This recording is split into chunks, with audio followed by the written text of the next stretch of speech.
Hey guys, Pumping here. So in this video I want to talk about the game direction shifting or overly taking a turn that is worrying, and mostly I'm gonna touch on the plus 25 talismans and looking into the wording, the direction, and the whole situation around the plus 25 talismans. So grab a chair, grab a snack, grab a drink, and let's look into this and talk about it. So first of all, I'm gonna pull up the roadmap and cover the wording and talk a little bit about how I'm reading between the lines on the roadmap and the direction that the devs are taking with the plus 25 talismans and the reduction of the ranked replica rings from 10k to 2k-ish.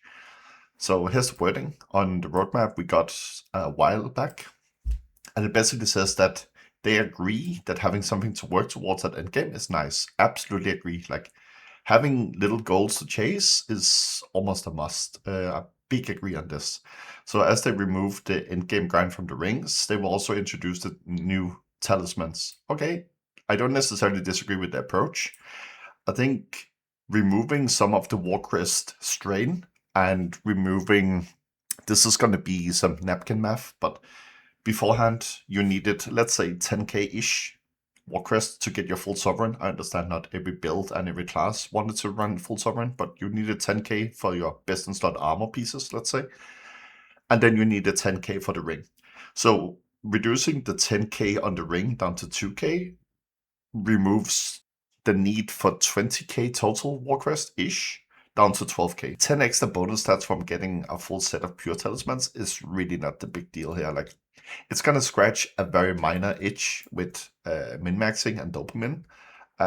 It's really whatever. When we come into the patch notes of the test server, it explains in much more depth how we get the new talismans, like what the crafting formula and the pricing is going to be. And it's going to be an old plus 24 talisman, it's going to be 1,000 Warcrest, and it's going to be 3 champion marks and 100 gold. So let's dive into these resources.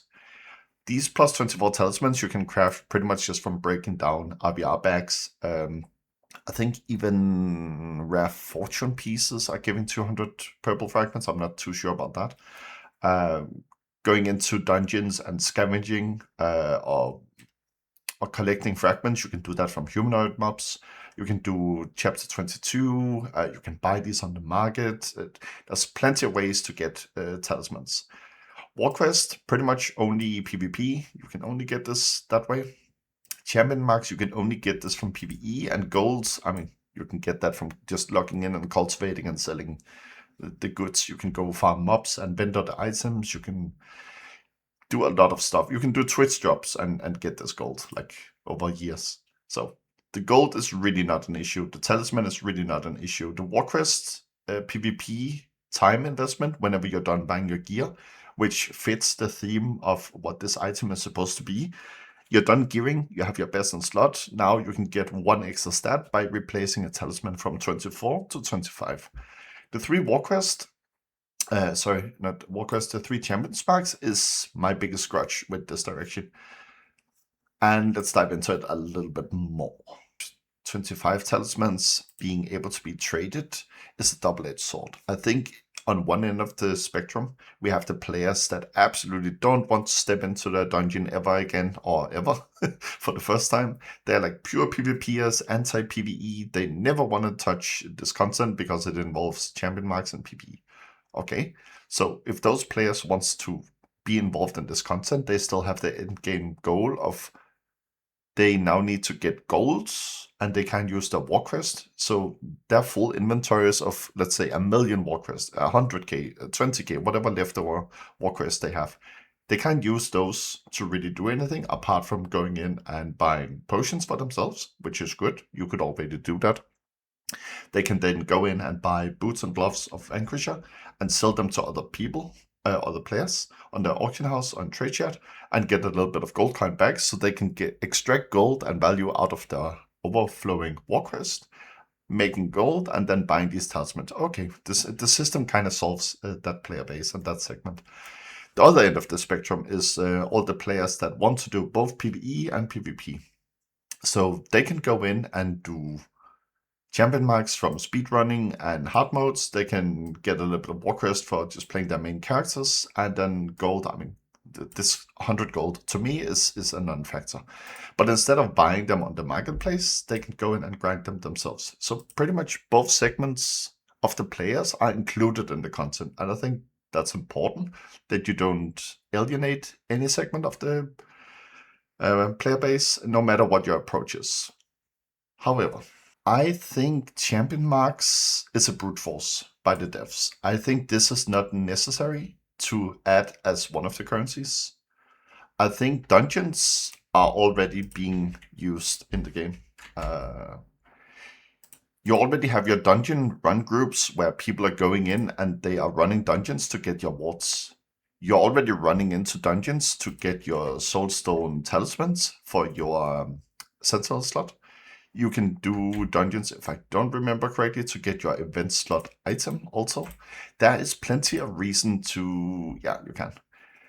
You can even get gold rewards or companion coins. There's plenty and enough reason to go into dungeons as dungeons are before this edition of the content. There's enough traffic in looking for group.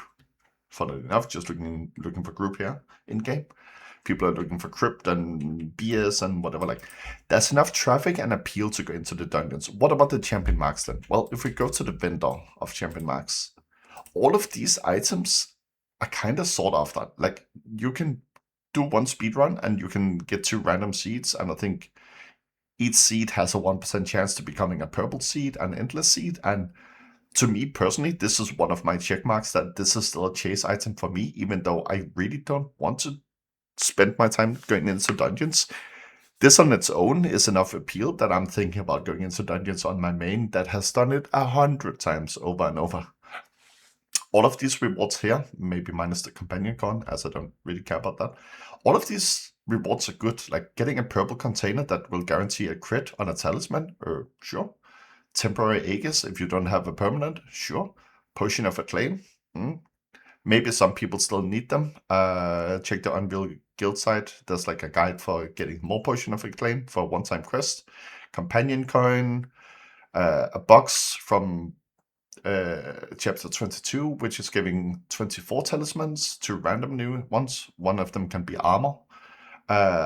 Highly sought after dies in black and white. The most expensive die in the game if you do enough of this content. Like, people in general have fewer champion marks already that they can spend. So the demand is higher than the supply. And from the wording of it, we are getting more content that is giving easier and more options to get champion marks. That sounds like we're getting more speedrunning quests for all the dungeons in tier 4.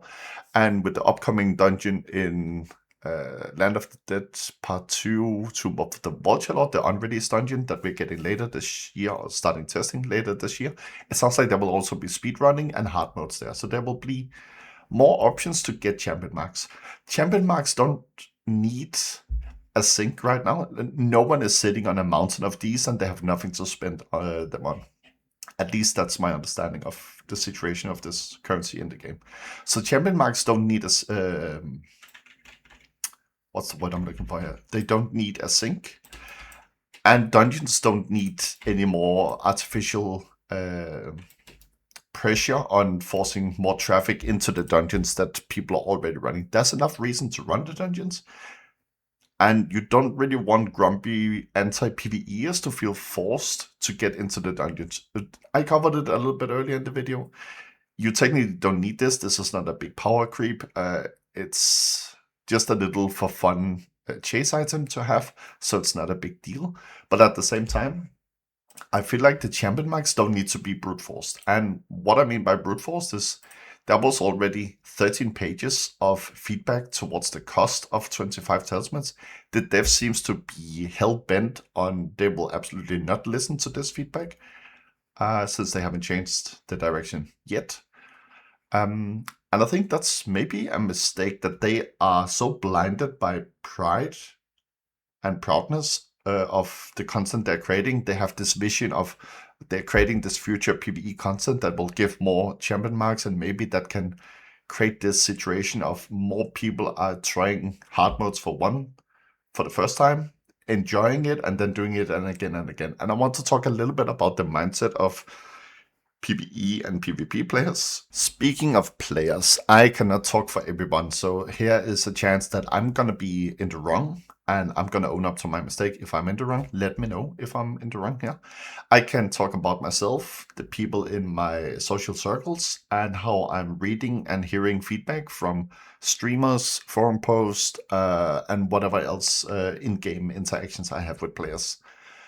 I'm gonna use myself a little bit as an example here, and I need to really highlight this, that I'm probably in the extreme case of I have the wealth needed to get the talismans on day one. I have the gold, I have the war crest, I have the champion marks. Like I'm ready to go. This content is not ready for me, and I don't really care about this content for me. I care about what seems to be an unhappy community that is getting ignored by a PvE dev team that is forcing this way because they are overly excited about it themselves, and they seem to be distant and disconnected from how the community thinks.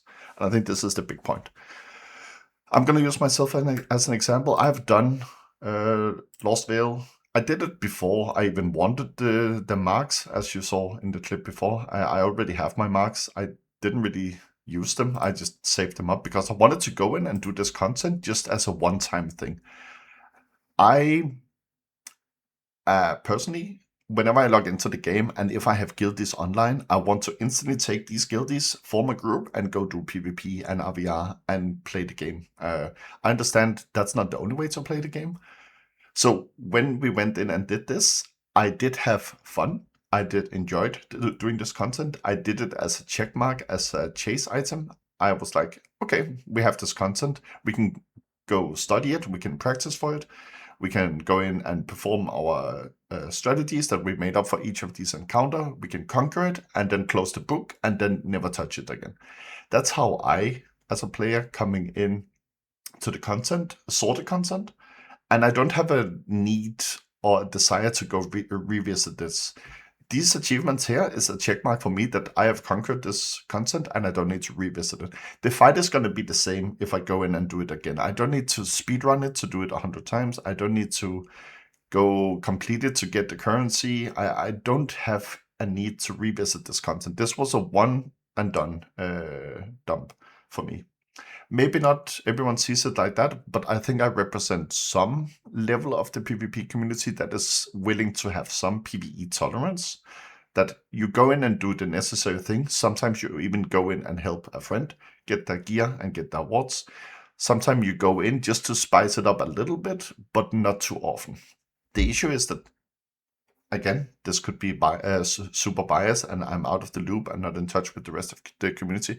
But when I want to sit down and play the game, I want to kind of do my favorite activity. I don't want to feel forced, and I'm using air quotation here on forced. I don't want to feel forced going into content I don't really enjoy when I have all my friends with me and I could be playing the game in my favorite content. Finally, to wrap this whole topic up, I want to talk a little bit about, there seems to be an understanding from the PvE devs that it's more skillful to conquer a dungeon in a speedrun and to defeat a hard mode, let's say in carry run, for example, where you need to fuck up the, the orb mechanic on purpose to get your unlock.